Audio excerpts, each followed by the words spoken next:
चलता है कि देखते हैं।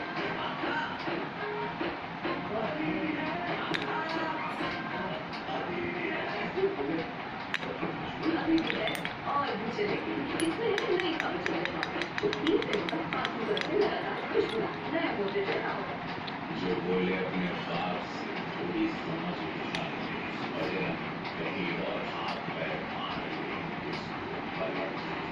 जो बोले बंदूक की गोली ना हमने बेटा वो नाजुक और गोली उसको पलट दे। जो बोले विकास और जो खाएगा उससे ना हो पाएगा उसको पलट दे। जो बोले मान जाओ टीम बनानी है तो 11 की बनाओ उनको पलट दे।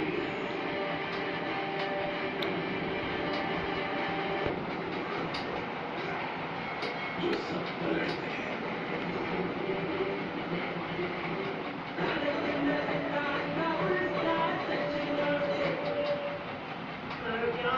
मोबाइल से पैसा वसूल करता है।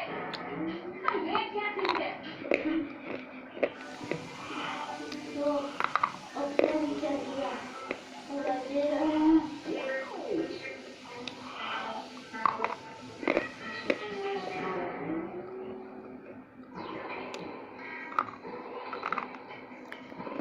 देखिए आप टप्पू के पापा की बात को कुछ बुरा मत मानिए। अभी कच्ची नींद से उठे हैं ना इसलिए गुस्से में हैं। वैसे दिल से बहुत अच्छे हैं। 5,000 है, 4,000 तुम्हारे हो और 1,000